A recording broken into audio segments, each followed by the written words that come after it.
He claimed that he does not have access to conversation in Indian universities. That for him was indication of death of democracy. My question today to Mr. Gandhi is this. In 2016, Rahul Gandhi went to an Indian university in the national capital and supported the slogan of Bharat Tere Tukde Honge. Rahul Gandhi further states, my question today to Mr. Gandhi is this. In 2016, Rahul Gandhi went to an Indian university in the national capital and supported the slogan of Bharat Tere Tukde Honge. Rahul Gandhi further states in his travels to the United Kingdom that democracy is being blown to smithereens. However, this very gentleman in Jammu during the Bharat Jodo Yatra said all is well in India, which was a lie, Mr. Gandhi. Your statement in India or your statement in England?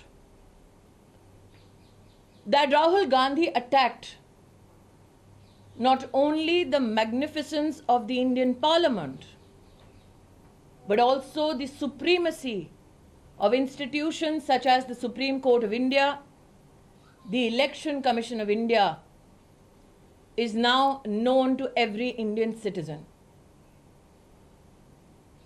I question Rahul Gandhi today that when he helps elect to Parliament a congressman who gives a clarion call to kill people, is that democracy? When the Gandhi family directs congressmen and women to tear papers and throw it at the speaker's chair in the Lok Sabha, is that democracy? When the Gandhi family directs congressmen in Rajya Sabha to tear books, jump on tables, and humiliate the chair of the Vice President of India in Parliament, is that democracy? Today, every Indian citizen demands an apology to the Indian Parliament, which is not mere an amalgamation of parliamentarians. It is the voice of the Indian people. It is the constitutional reflection of the will of the Indian people. It is shameful that Rahul Gandhi, instead of coming to Parliament and apologizing for his undemocratic rant against India, today seeks to be absent from Parliament.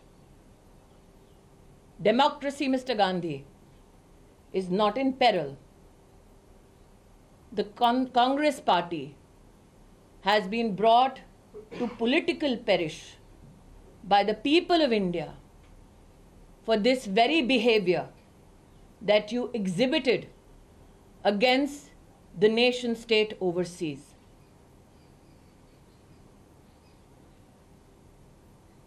Rahul Gandhi ने एक ऐसे देश में जाकर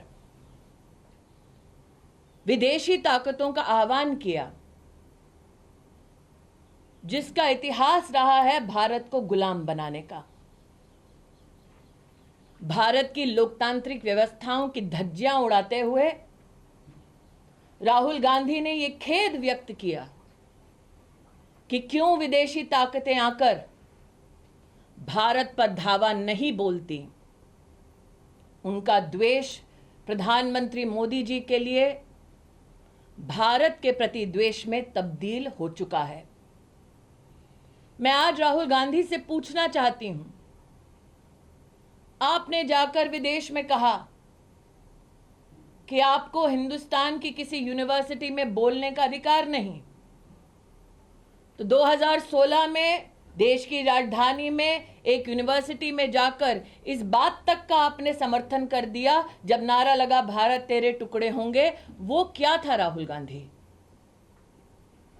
अपनी यात्रा में आपने स्वीकार किया जम्मू में 1 महीने पहले कि भारत में शांति है, सौहार्द है। उनको एक ऐसा व्यक्ति नहीं मिला जिसने कहा हो कि उनके प्रति कटुता का भाव है। तो आप झूठ कब बोल रहे थे राहुल गांधी? लंदन में कि हिंदुस्तान में? आपने इस बात को भी एक विदेशी संस्थान में चर्चा के संदर्भ में रखा कि आपको अपने लोकतांत्रिक अधिकारों का देश की संसद में हनन होते दिख रहा है। मैं आज राहुल गांधी से पूछना चाहती हूं कि गांधी खानदान के आदेश अनुसार जब लोकसभा में कांग्रेस के सदस्य कागज फाड़कर स्पीकर की ओर फेंकते हैं, स्पीकर का अपमान करते हैं, क्या वो ब्रेवरी है या राहुल गांधी की डेमोक्रेसी की परिभाषा? जब राज्यसभा में राष्ट्र के उपराष्ट्रपति के चेयर की ओर, जहां पर उनके प्रतिनिधि विराजमान हैं, कांग्रेस के नेता कागज फेंकते हैं, अपमान करते हैं, टेबल के ऊपर चढ़कर किताबें पटकते हैं, क्या वो डेमोक्रेसी है राहुल गांधी? मैं आज भारत के हर नागरिक की ओर से राहुल गांधी से कहना चाहती हूं कि संसद हमारे देश की मात्र सांसदों का जमघट नहीं है। हमारे देश की संवैधानिक परंपरा, राष्ट्र की लोकतांत्रिक ताकत और हर भारतीय का अधिकार क्षेत्र है। राहुल गांधी ने भारतीय के अधिकार क्षेत्र पर विदेशी ताकत धावा बोले ये आमंत्रण दिया है।